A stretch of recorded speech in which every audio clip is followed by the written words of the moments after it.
Good afternoon, Mike. Thanks, man. I really appreciate you sitting down and doing this episode of Long Shots with me. Um, I met you. I don't know if you remember, but I met you. You were doing an office hours for David Meltzer. I wanted to come on and ask a question. I've been working like a long day that day, and I came on and I was just like so frazzled, and I just felt like I left a lot on the table until the end. You and I were kind of conversing. You're like, I'm sober such and such years, and I was like, my man. So I followed you, and I introduced myself, and sometimes I've noticed that like when I reach out and I'm trying to um get to a person, or a moment, and that what comes of that moment is really what I needed. You know what I mean? So like I was looking there to ask David a question, but I met you, and this is this is the moment that I, you know what I mean? Like this is what was born out of that shitty situation. I was like, oh my God, I'm cooked. I just failed in front of David Meltzer. I wanted to ask him a question, and then we hit it off, and this is exactly what I needed. The universe works like that, I love it. you know? Yeah, it's like it's funny you said that. Yeah, you can't plan that stuff. Nope. I think that's the best. You just nailed it. I think that's the best way when you go into a situation and you're expecting one thing and then you're open to the next thing, and actually the next thing is what actually surprises you. And I think that's true of all goal setting, right? Like you Yeah, shoot for the stars, but you often hit the moon, and that's where all the great stuff is. I mean, that's how you keep getting better, is like you set that goal as to something that you want, but there are so many steps along the way, and a ton of people to meet, and like you talk to everyone, and there's just a lot of beautiful stuff. It's really comes down to enjoying the process, you know, and falling in love with that. And like, and even on the bad days, you have to absolutely. you have to you have to take something away from even a bad day. For me, some days, like, you know what I mean? I'm sure you have this day. Some days everything goes wrong. And me just being clean at the end of the day has to be enough. You know what I mean? Yeah, no, I actually spoke to a friend before. It was funny. Someone asked a friend of mine. They're like, "Does Mike really get up between 3:30 and 4:30 every day?" And the person said, "Yeah." And he's like, "Does he have some kind of unique job? Like, why does he get up that early? Like, what makes him get up?" And my friend said that he just gets up and meditates and runs and does these things at that time of the morning. And he's like, "Why?" And then my friend called me and he's like, "This person was asking these questions about you. Why would you get up so early and do that?" And I said, "Look, I'll be honest with you. I model people that achieve great things. It's 24 hours in linear time in a day, right? In Newtonian physical time, not quantum physics where it's anything is possibility and relative. And in that 24 hours, I have to master certain tasks. I'm like, well, if I know that my physical experience has a time limit, which it does, right? Right. Sure. And if they say the average American lives to 80, and if every morning I look at my age take 80 and I look at how much time I spend sleeping, how much time I spend doing what I need to do, then I'm like, well, I'm only going to sleep 6 hours. Yeah. And I'm just going to get up and I'm going to be productive. And what I've found is if I can get up really early when most people are sleeping or coming home from a night out, and I get that 2 or 3 hours of really closed in, focused attention on my true self, my higher power, it's impossible to rattle me. Yeah. And You know when what I I'm mean? Yeah, no, absolutely. When I'm connected like that, which starts for a morning practice in which where like I can't honestly say that meditation is a big. There's a lot of like moving meditation that I do, but where I'm still and I meditate is not something that I'm consistent with. I 1000% am working towards, it's really just comes down to me doing it, and I'm overthinking it. I really just need to just, find a guided one and just kind of get the ball rolling in that sense. But like that practice in the morning is so important, especially for people like us. Like when you win that morning, you know, uh, in your mind, it takes care of the rest of the day.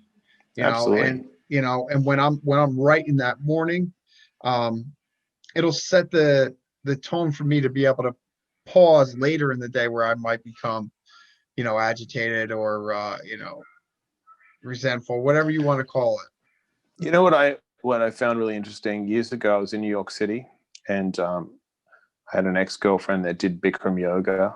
So it Mhm. was the middle of August. It was like, I don't know, it was like 100 degrees. It was hot. It was like 110 in the room. They had the heaters on, and I Yeah. was standing in a pose, and my heart was racing, and I just wanted to jump out the fucking window or punch someone, right?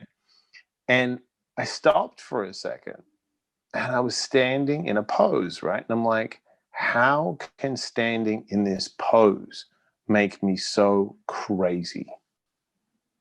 Like, I'm not running anywhere.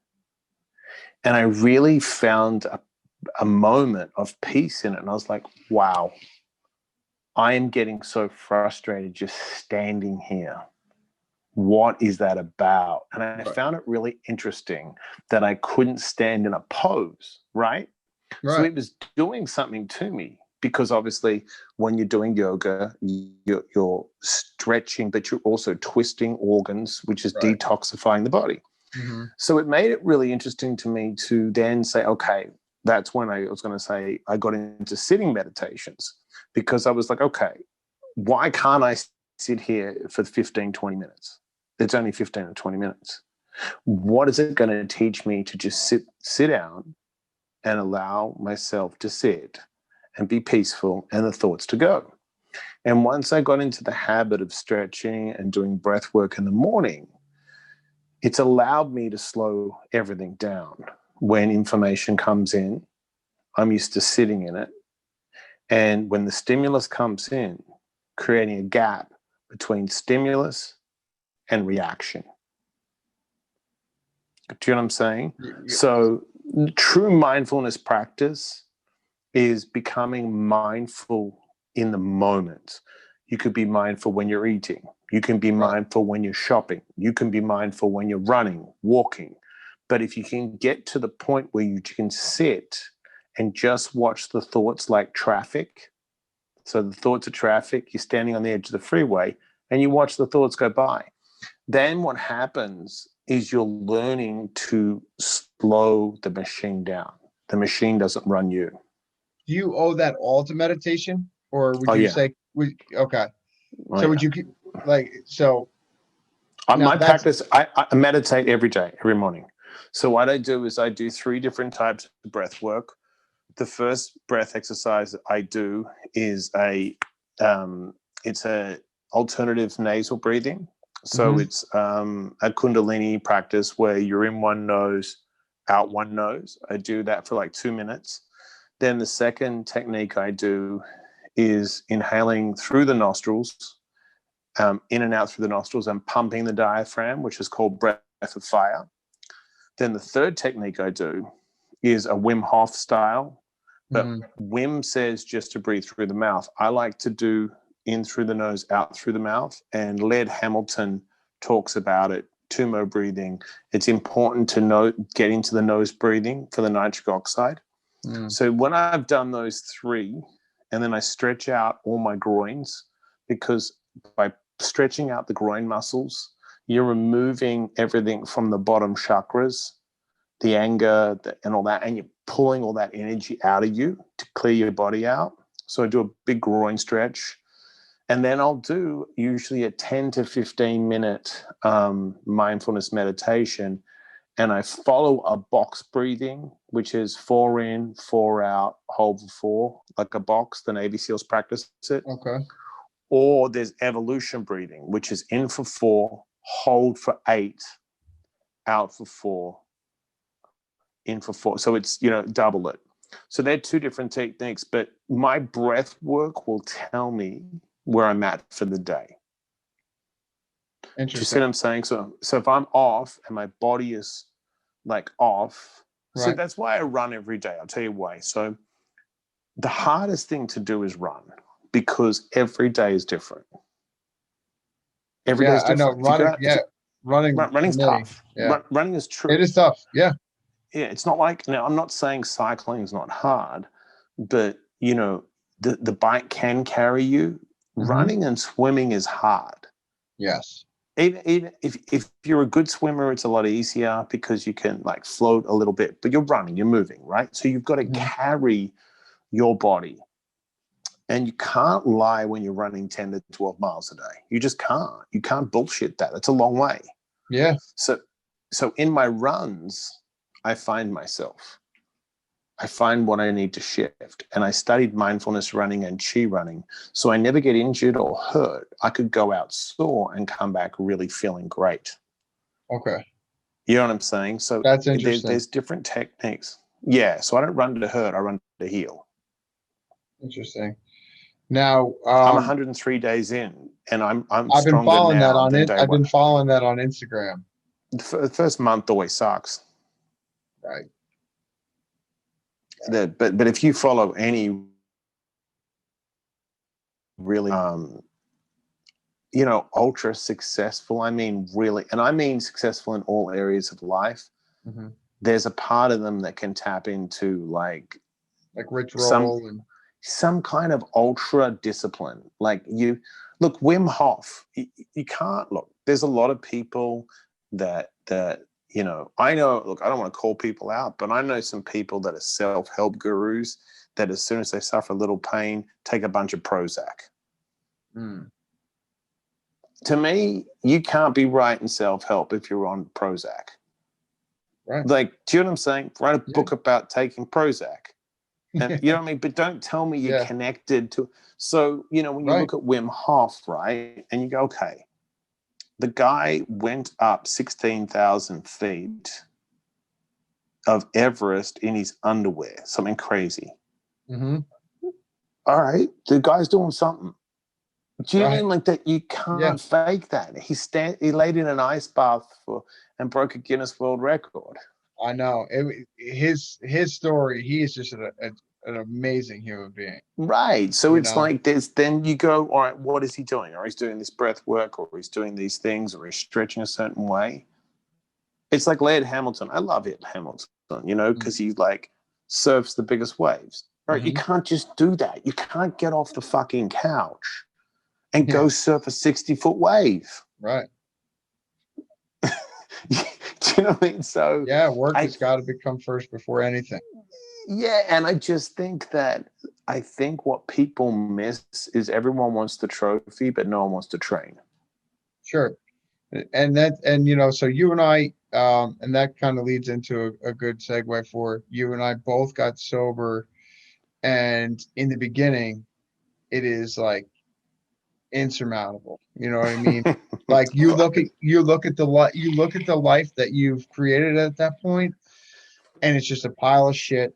And everybody hates you. You owe money all over. Like, you know, for me at least, my car was repoed, all that. I couldn't hold a job. I was physically just destroyed, and I just didn't know how to get on with my life. And I remember being, at a meeting and somebody saying to me, I was like, I got to get the girl back. I got to get my career back. And the guy was like, "What do you know about love, man? What do you know about what career are you talking about?" He's like, "You need to like put in, not so many words, but you need to put in some work on yourself." You know what I mean? And I needed to put myself back together, and I had no idea what that meant, you know. Yeah. And I had to listen to somebody else for some guidance, and um, and that's what you do, and that's why I wanted to talk to you because I'd like to just talk to you a little bit about your approach with your clients, um, You, when you're getting them clean and sober. you know, I'll be honest. I've always been very good. I'm autodidact, And what I mean, I learn on the spot. Like I learn from people. Hmm. Being dyslexic, undiagnosed for years, I didn't have the ability to, learn in a school setting. I couldn't do math. I could barely read. So I had to know people, and I had to figure out what you were doing and what made you successful. Now, obviously, I went on to study neuro-linguistic programming, NLP, and that's one of the big things they talk about is modeling behavior, like figuring out what your strategy is and how you're motivated, and then basically modeling that strategy. Okay. So when I got sober, it was very simple. It was a spiritual thing. It was my spiritual rock bottom was I was looking at Scott Weiland and what he was doing, and we were business partners. And I was like, you know what? I think I need to just. I didn't put a because I'd been sober very young, 20, and I didn't take it serious. And I was like, I think I'm just going to stop drinking and doing drugs. I don't know where it's going to lead. I'm just going to stop it. And at the time, I had a VH1 show, and I'd helped put together Miami Inc., helped Army get on that. So I had a lot of success. I had the #1 rock club in the world with Revolver, and I was like, I just got to stop this. So I stopped, and I went to a guy that had 15 years of sobriety, about as much time as me, and I said, I just want to stop. And I just stopped, and he said, go to meetings. I'm like, all right. So I started going to meetings and listening and taking commitments, but I had to open a bar because that's what I did, 60 days later. And someone said to me, if you open a bar, you'll relapse. And I went to a guy that was sponsoring me and I said, I need to open this bar. And he said, well, open it. I said, but everyone says I'm going to relapse. And he was smart. He just said, look, do you want to drink and do coke? I said, no. And he said, then open the bar. It's what you do.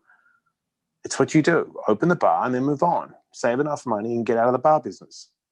And it taught me about taking responsibility, because whether I'm a tennis coach or a teacher or a pharmacist, or it doesn't matter what I do, if I'm going to drink and do drugs, I'm going to drink and do drugs. Sure. Do you see what I'm saying? It's not the Yeah. job. It's me. It's my perception of the job. It's how I manage my state. So when I started to really dive into, you know, AA and getting sober, for me, I realized there was some stuff that I need to go deeper on. And I got sober in the rooms, but then I went deep into mindfulness. I went deep into neuro-linguistic programming, motivation, habits, how the brain works, how brain chemicals work. We're all looking for a dose. And what that means is dopamine, oxytocin, serotonin, and endorphins. Every human being is looking for the same dose. You can either get an empowering way or disempowering way to get a dose. For me, it was cocaine, sex. Do you know what I mean? Right. And messed around with pills. It was mainly cocaine and sex and alcohol. So I started to look at John Bradshaw. John Bradshaw is a famous psychiatrist. He talks about the inner child work. He talks about the dysfunctional family system. And he has a great book called Healing the Shame That Binds You. And he was many years sober. And I started to study cycles and my cycle and the addiction cycle in my family and how I choose to think and what motivates me. And then I went one step further and I felt that it's a disservice, and this is just me, that if you only take care of one part. And if what I mean by that is you go to a meeting and that's like getting a motivational speaker. If you just eat like shit, if you have bad relationships, if you can't save money, if you don't have any forward-thinking goals, you are sober, yes. But is that going to change your life? No.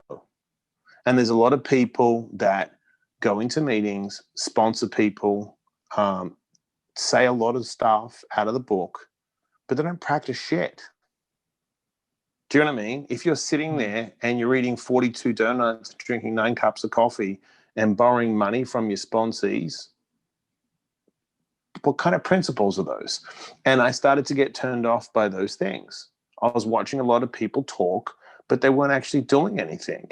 And I just started to, when I fell into doing interventions, I felt it's my responsibility to understand how someone is motivated and then give them the best opportunity to then get them to a safer place so they spend time away from drugs, alcohol, sex, whatever it is, to get clear, to then now practice some things that can help them stay sober, whether it's going to a meeting, and it's building a team around you of successful people. And I think AA is one part of it, and I think you have to be open to other parts. Do you encourage your clients to take part in some sort of fellowship? Absolutely, but a lot of them don't. Mm-hmm. Like, I got younger kids that won't go near a meeting. They won't. They're like, I'm not going to a meeting.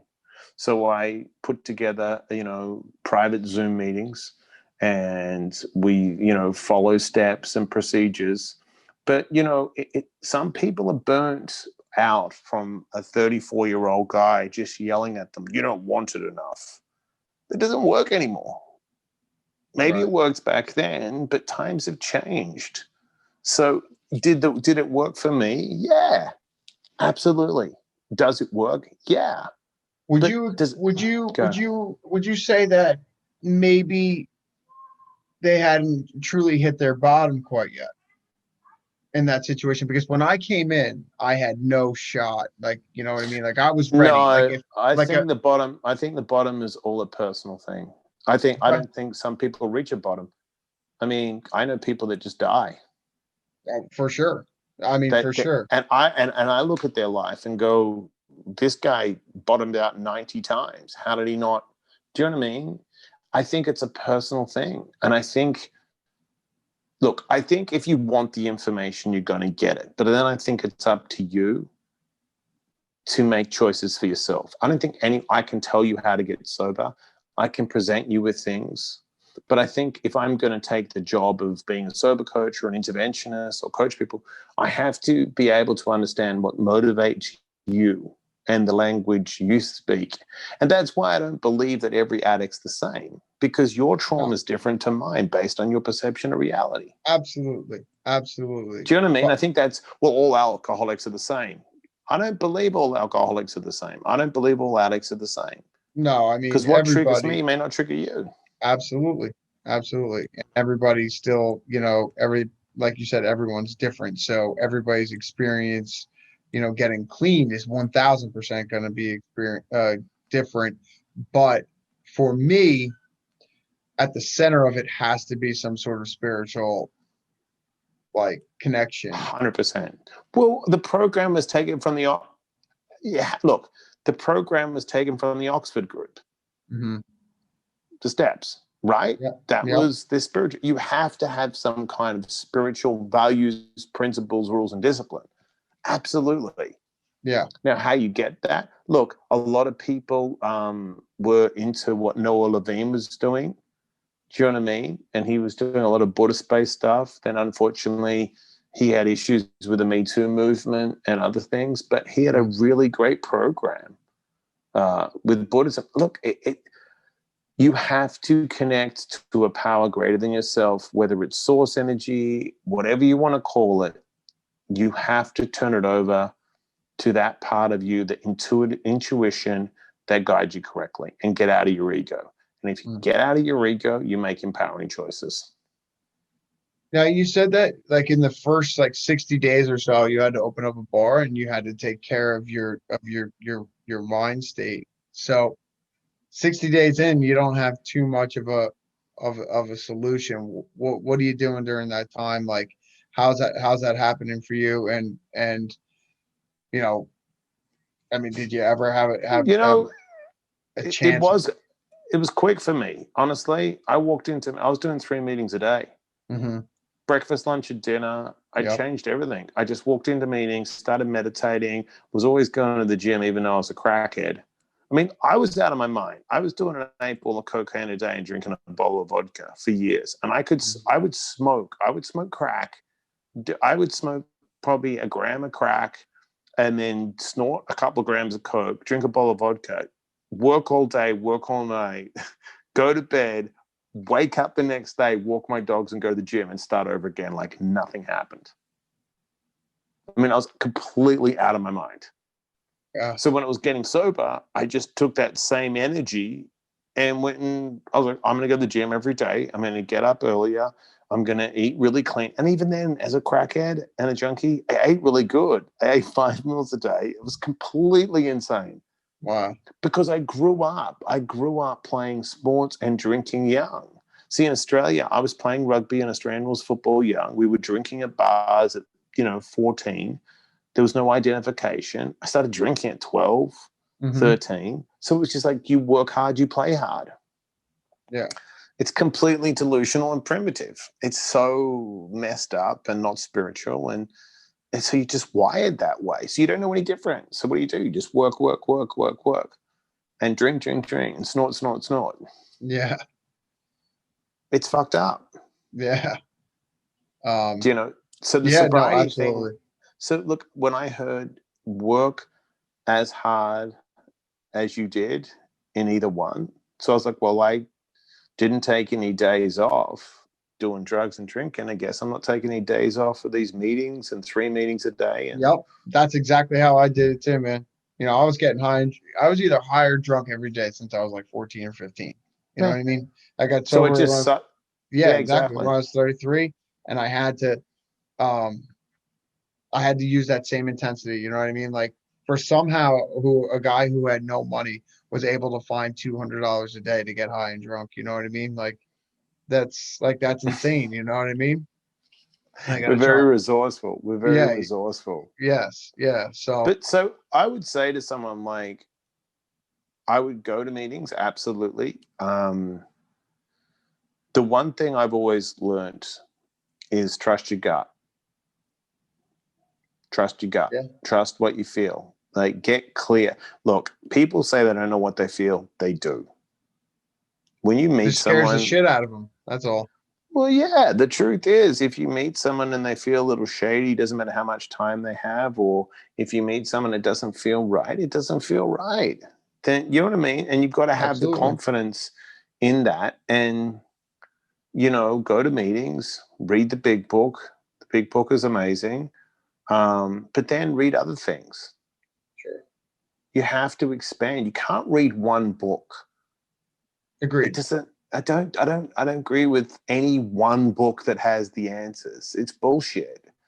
You have to fucking be reading and reading and reading. I read a book a week.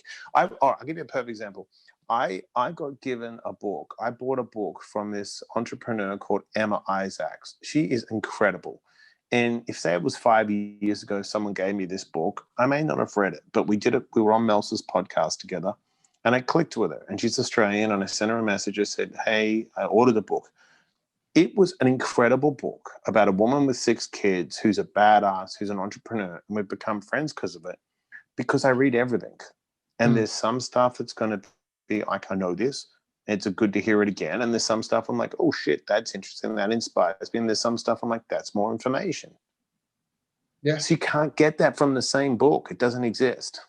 Well, here's the thing. Like, uh, for me, I needed to like the spirituality part. Was difficult for me. Not in the sense that like I didn't believe in something. I grew up in the ocean.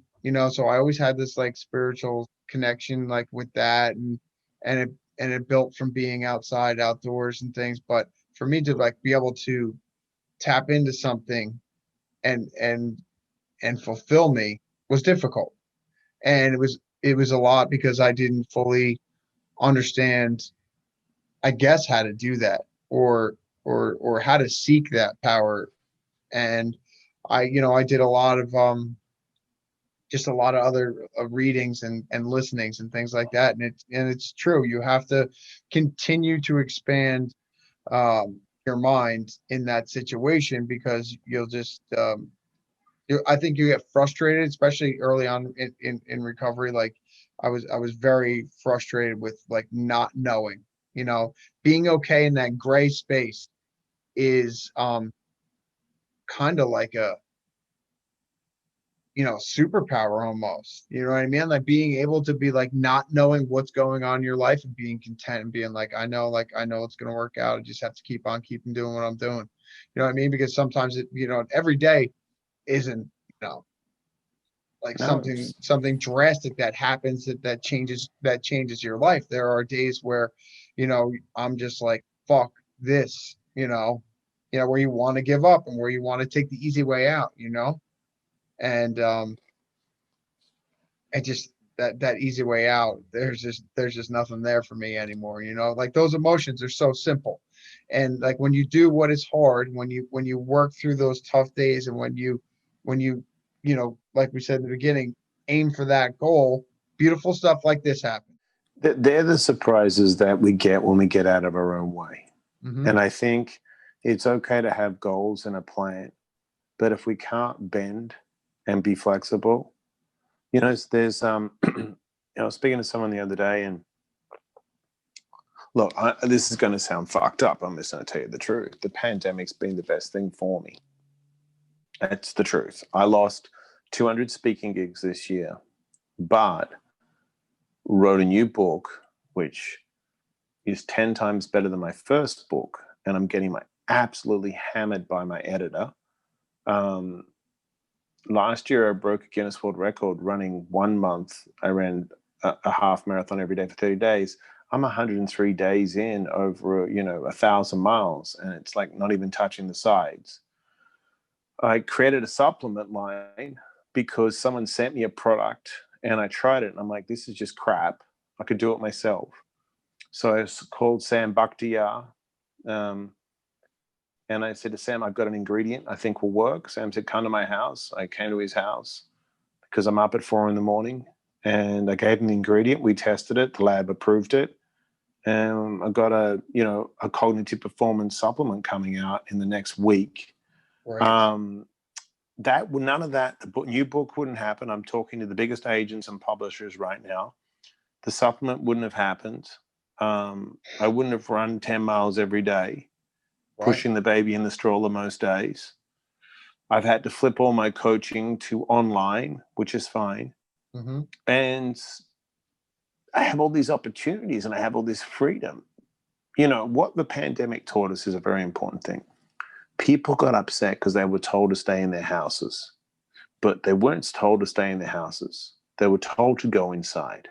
They were taught to go inside themselves. Mm. People don't like to go inside themselves. Right. Okay. The answers come from within. Now, Always. if someone says to you, I'm afraid of what's in my mind, well, to me, I'm like, well, you need to look at that, because if you're afraid of what's in your mind, it's your mind. Do you see what I'm saying? I Yeah. don't care. I don't get into arguments on politics, right? I'll tell you why. Someone got really upset with me the other day. They're like, why don't you talk about Trump or Biden? I said, because they're not going to affect my life. They're like, why? I'm like, because Trump ain't calling me tomorrow and neither is Biden. I got to Right. figure this out. I've got to be of service to people. I've got to help people get sober, and I've got to help motivate people. They're going to have their policies. Some of them will work. Some of them won't. I've still got to do me. Do you know what I'm saying? I Right. have to No. govern myself, be a good person, show up, be sober, and help people. Yeah. That's it. That's my responsibility, man. And I think that that's a big struggle. And I'm sure that you do this with your new guys, is that I was like, okay, well now, like, what's my purpose in life? And my Mm. purpose in life is to be of service. And that is it. Yep. Muhammad Ali said, and he was like, service to others is the rent that you pay here on earth for your time here on earth, you know? And that is 1000% true. And I stopped searching after that. I enjoy helping people. I enjoy putting my hand out and being of service in any way that I can, because it takes me out of me. Because when I Yeah. am, like you alluded to before, you said getting out of your own way. I mean, that is 60% of it, right? Like getting out of my own way when I am not constantly obsessing about an outcome that has not even happened yet. I can move so much more freely, and I can try way more things, and have great conversations like this. You know. Well, you just nailed it. It's like getting out of your own way and showing up no matter how you feel. I mean, when someone asks me what success is, I'm like, success is simple. Do the work no matter how you feel. Unsuccessful people only work when they feel good or feel right. Right. You're never going to feel good. It's never going to feel right. Never. Look, if you look at it like this, right? Say I'm sitting here and I decide to, open a company and we sell books and I call it Amazon, and I sell the books from my garage, and everyone laughs at me, and it takes me years and years and years and years, and I lose millions of dollars, and people still laugh at me. And when people are on vacation, I'm going down there and I'm mailing stuff out, and people are still laughing at me. And now my company's worth $1 trillion because I sell everything. There is no Mhm. way you saw that forward progression, but Right. he did. Now, Yeah. people say, oh, he doesn't pay his taxes, or he doesn't do this, or he doesn't do that. Okay, here's the thing. You didn't do it. Figure out what he's doing. I don't Right. hate it. Look, I have no issue. If there's a system out there and someone can beat the system, that's not on me. I don't let that person rent space in my head. That's none of my Right. business. I'm with you. If you can beat the system, then there's consequences to that. Yeah.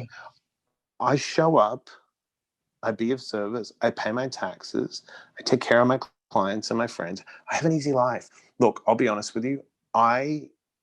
Someone said to me the other day, is your life stressful? I said, well, it's not stressful ever because I work hard to make it easy. Now, I Right. guess when you look That's it at it, right there. I work hard to make it easy. That's it. right? So if I went back and looked at my daily rituals now, I may think I was a little crazy if someone said to me I'd be getting up at 4, meditating, pushing my baby in a stroller 10 miles a day, writing books. I might go, that just doesn't make sense. I wasn't running a mile back then. I used to lift weights and kickbox, whatever. Now I do that, and someone says to me, how easy is life? I'm like, well, life's easy. But then I show them my daily routine, and they're like, but that looks hard. I'm like, but it's not hard because it's my habit now. Yeah. Do you see what I'm saying? Absolutely. But Because but it makes me that's how you live now. Disciplined. so, and you're raising your standard. So I can literally, my wife is a normie, and she can say, "Do you want to go to a party?" And I'm like, "Yeah, but by 10 o'clock, I'm a pumpkin." I'm out for real. Yeah, I'm with you. and There's nothing there and for me anymore. and you know what? They can all drink and they can all have fun. And I'm in bed by 10. I'm up by 4. And if I have to go pick the baby up from our in-laws, I'll run 10 miles with the baby, have breakfast. She sleeps a little longer than me. We're good. She's a normie. She can Right. get away with that once every now and then. I don't drink and do cocaine like that. And you know what? I'm okay with that because I would walk into a party and look at people drink, and I'm like, you're amateurs. Can't drink with me. I'm a Right. fucking professional. I can ruin a party in 10 minutes. Oh, absolutely. Absolutely. For sure. Done that. you know, Done that. oh Yeah. yeah, fucking king. Oh yeah, I set fire to parties. Yeah. I started them and ended them. And that's why Yep. I owned bars. I owned bars because of that. We drank, we fight, and we made horrible choices. Somebody asked me the other day or not too long ago, I was like, would you change it? And the truth is that yeah, of course, like were there some things that I would change, but for like where I am now, I mean, I don't think that I would ever get here. Like I came into getting sober and getting clean because like I wanted a career, I wanted a girl, I wanted, you know what I mean? Like I wanted all those things, but what I got instead was like this peace of mind and this, contentment that allows me to go after all those things now, but as a whole person, you know what I Yeah. mean? Because the way that you use, you know, those emotions that go along with all that stuff is so they're just like, you're just not a developed person when you decide to change your life like that and putting yourself back together brick by brick is just I wouldn't change it. I just, when I look back, well, I'll tell you why I wouldn't change it. Because I have perspective now of what not to do.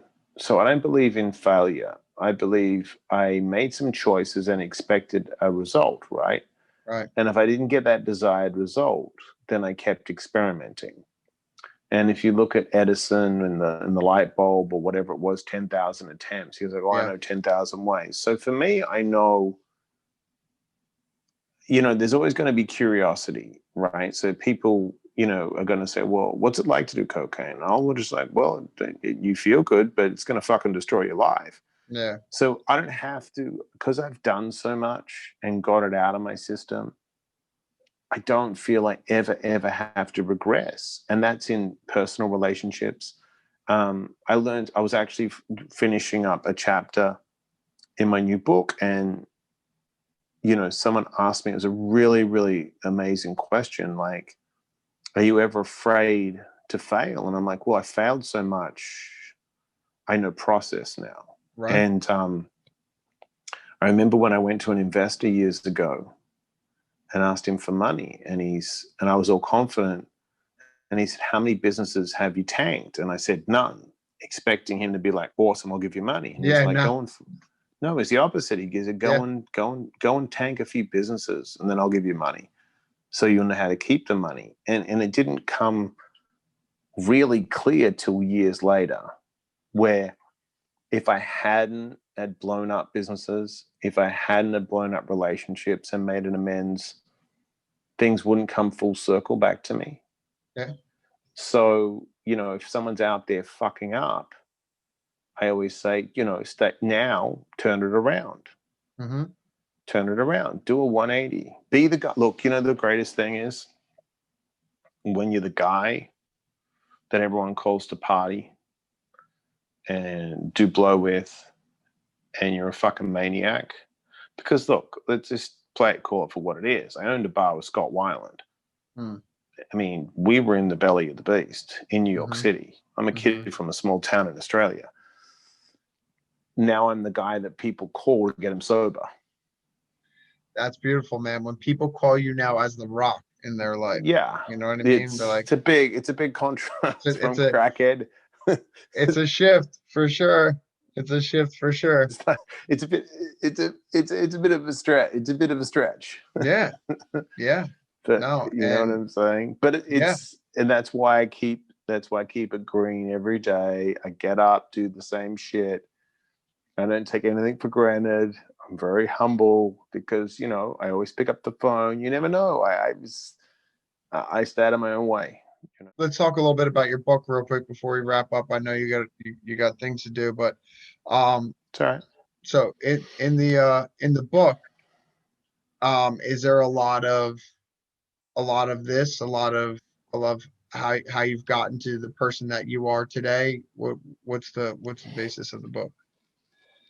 Yeah. So basically, the first book that I wrote called Seven Steps to an Unbreakable Mindset, the first publisher I had really didn't want the darkness of my past. They just wanted Mhm. 7 quick tools, 150 pages. And the book's done really well, sold 1,500 copies, and it's, done really well. It's got a good review, and it's a good book. It's 150 pages, but it was just to get me out there. This book came actually because I sat down when I lost all the speaking gigs, and I didn't expect to write a book, like you didn't expect to connect with me. And I Right, sat down right. and just started processing the pandemic, and 10,000 words came out in like a few hours.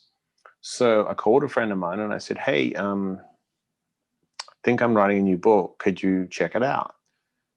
They read the first 10,000 words. I said, yeah, just keep sending it. And you've got 6 weeks to get it done because I've got some time off now because of the pandemic.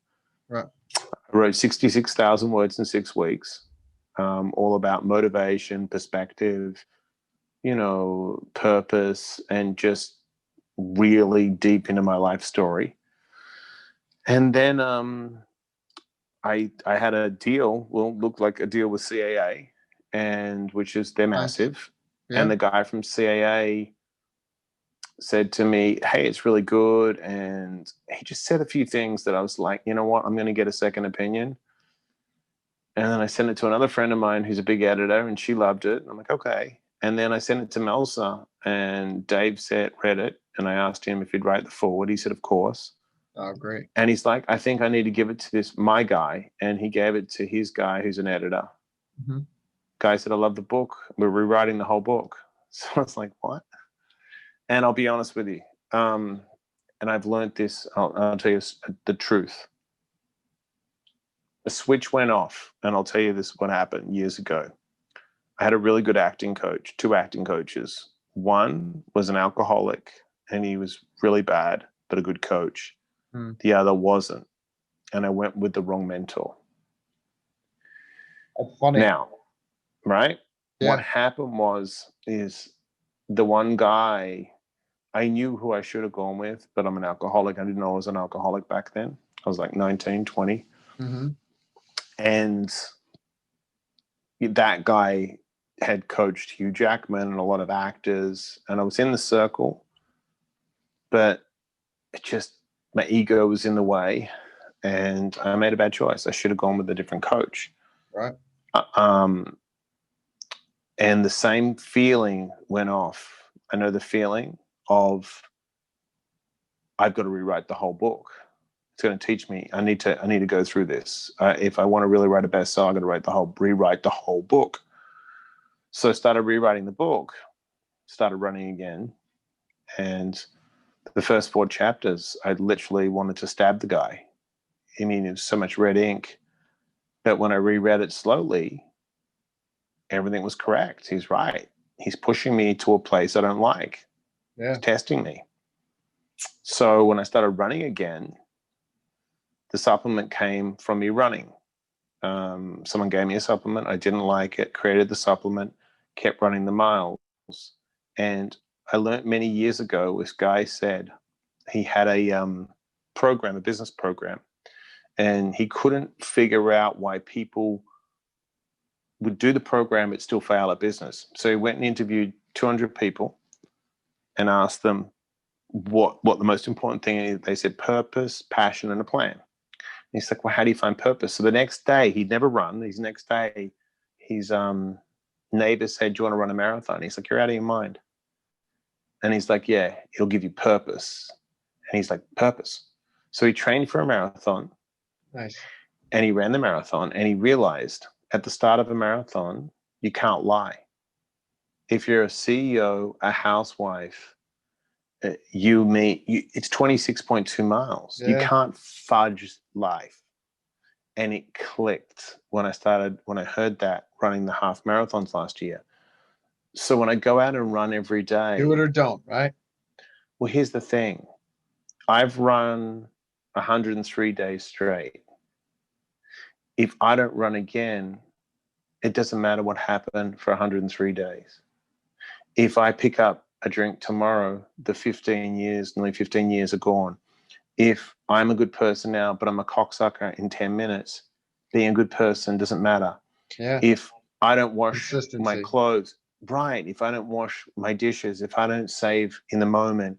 So it's the repetition of the basics over and over and over and over again that keeps us grounded, consistent, and successful. Now, when he had you rewrite that book, is that ego deflation for you? Like, how do you look at that? No, what it was is it was just there's a level. I learned years ago when I went to acting school, I can reach that level, but I couldn't reach it every day. In the sense of I can get a fucking deal. Like I have this analogy, right? I can close a deal. Like I can go out and catch a great white, but are you catching it in a boat or a canoe? I used to catch great whites in a canoe. So I'd pull the fucking shark up at sink. Right. Do you see what I'm saying? Yeah. I was attracted to the deal. I wasn't Yeah. attracted to the process. So when he presented me with the edits, and this guy's written and edited 500 books, I have no leg to stand on. He's just got two. It's like I have, all right. I copied my formula of interventions from a guy called Warren Boyd. And when I say I copied it, is I heard he would go anywhere, anytime, and he was hardcore. So I'm like, I'll be the guy. So I've physically gone into crack houses, landed in a city off a location, off a phone, because the family says, can you find our loved one? Gone into a crack house, physically gone in, pulled the person out of a crack house, found a hotel, detoxed them myself, got them into a rehab center. Now, I don't give a fuck what program you're in, or if you're a sponsor, you ain't doing the shit I've been doing. Okay, I go and infiltrate crack houses to pull people out. I got so good at it, I was booked nonstop to do these hardcore interventions. So I realized if I'm doing that I'm at a level that most people aren't at, because most people aren't doing those interventions, right? So I was booked. I was doing no matter whatever it took. I was getting you into treatment and getting you sober, picking up the phone no matter what. So I was like, there's a standard. So when I go to a guy like Melsa and he gets me an editor, and the guy's written 500 books, and I read the 4 chapters that he rewrites and tells me to rewrite, and he puts red ink in it, and I look at the standard of the writing and I look at what I wrote, I'm like, that's the level. Yeah. I'm not at that level. He's a pro. I get now, it. here's the best. Here's the best thing he taught me. He handed me a fucking straight punch in the nuts. Yeah. He's like, I'm working with 9 authors. You're the worst. They're all bestsellers. We're 11 chapters down. I'm first in the inbox, and I'm his best author now. Beautiful. Because I understand process and work. Beautiful. I couldn't have done that years ago. That's the truth. Yeah. I would have said, fuck this guy, taken a shortcut, got frustrated. And that's the difference now. Look, someone asked me the other day, what's going to happen with the supplement? And I've got, 1,000 tubs coming. And I'm like, well, I'll sell 1,000 tubs. They're like, what's your formula? I'm like, I'll knock on 1,000 doors and sell 1,000 fucking tubs. Don't worry about my formula. I've sold 1,500 books out of the back of my car. Yeah. I know how to sell. Like, that's not the problem. It's doing it every day. That's it. That's the win every day. That's how you do. That's, I mean, and that just comes from the discipline and the constant doing things when you don't want to do it. That's how we do it. Here's 3 keys we can leave with this: show up, shut up, and be of service.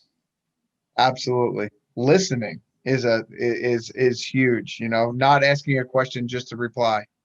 Yeah. Well, where can everybody find you, Mike? Where can we find you on online? On Facebook, it's the official Mike Diamond. On Instagram, it's the Mike_Diamond. Twitter, the Mike_Diamond.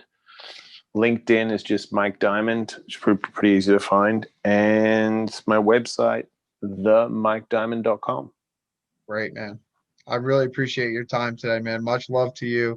And thank you very much, man. Absolutely. Thanks for having me on. And then anything, want to, tell me what you need me to do to send it out. Yeah. And so my production guy is going to chop this up. We're going to probably make a couple clips, and then I'll send it out, and then we'll release the whole episode. But if you wouldn't mind sharing it, that'd be great, man. Of course. And Thank you. As soon as I get the product, I'll send you the product. I would love, and just send me I'll send you my address, and I'd love that, man. Thank you. Take care of you. All right, brother. You have a good day. All right, man. Thank you. Sorry it's taking so long. No problem, man. I'll be in touch. You're a great guy, man. I appreciate it. Thanks, brother. Be easy. Bye, mate.